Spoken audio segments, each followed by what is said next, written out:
RHS Malvern Spring Festival today, and I'm going to be looking at some school gardens, and that's brought to you with the support of Cobra Garden and King Seeds.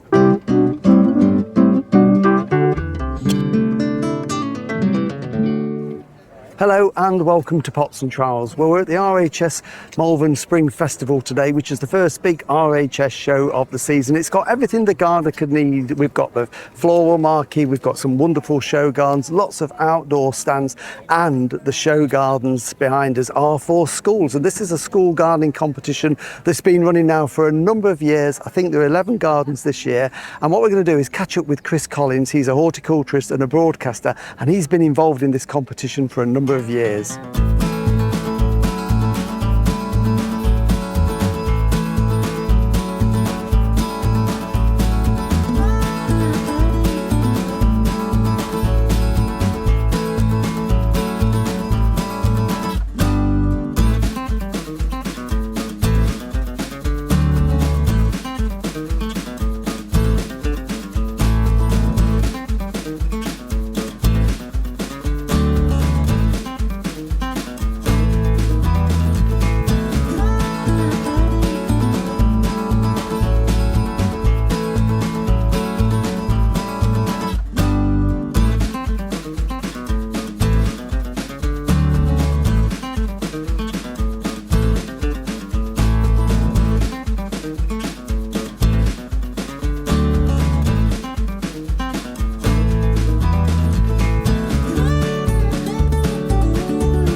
So this is best in show, Martin, the kids' gardens. I'll tell you what, I wouldn't have wanted to be a judge because it's almost impossible to pull them apart in various ways. But I think you can see a lot of, I mean, it's quite amazing design. A lot of kids' effort's gone into it as well. So this was deemed best in show, and I can kind of see why. And these are judged by RHS judges, aren't they? They are, no, yes, it's the proper top range, yeah. So the competition, I mean, you've got some really wonderful school gardens here, and you've been involved in this competition here at the Malvern Spring Festival now for quite a few years, haven't you? 2012, I think I started, I was a bit slimmer back then, Martin, not to be honest with you, but I'm still around, still coming here.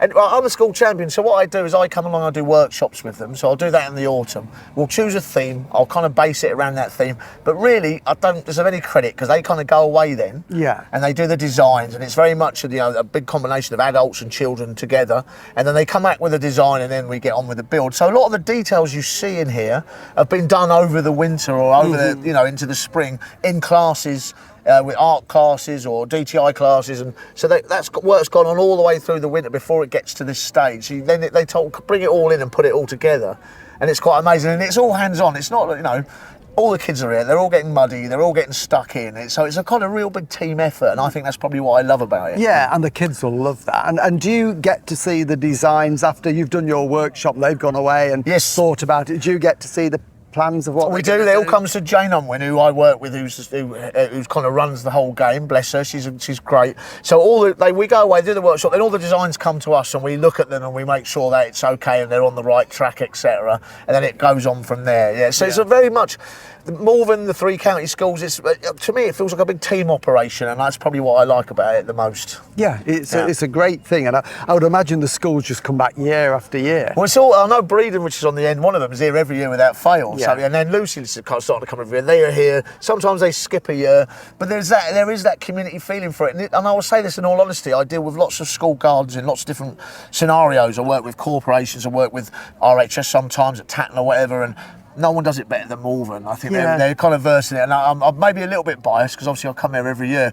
But in terms of standard, they are the bench setter. I would say they kind of, everyone should be aiming to be like Malvern. And I suppose for some of the children involved in this, it's probably their first time they've actually got out and got their hands in the soil, so it's great. We were saying earlier about how once you kind of garden once, you kind of you're into it then. Exactly, and also I think that they'll never forget this. Yeah. You kind of school, some of it's like a distant memory once you leave, but if you do something like special like this, you never forget it. I think any children that come to a show like this and they've got a show garden here and they've got an award, they're going to remember this always. For the rest of their And they life. grow up, they have children of their own, they'll want it, you're kind of passing it forward, and I think that's no. And also there's the angle that some of the kids, intellect comes in different guises, and maybe the kid that sits in the classroom's quite quiet will light up in this environment. So they all kind of need their little bit of speciality. I think it's really good. So are you already thinking of ideas for next year? I think so, we're discussing themes. Yeah. But I'll leave that to Miss Unwin. We won't ask you for any of the things. But I know already, as soon as it's over, like most flower shows, we're already planning the next go. So yeah.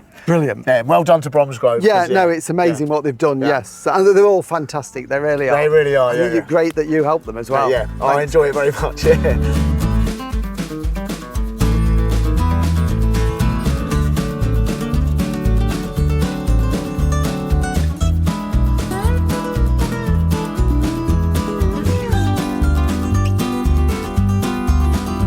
I guarantee it'll be a great night of fun-filled, fabulous flowers, and at the end, everyone's going to get raffled or auctioned off so you can take one home with you.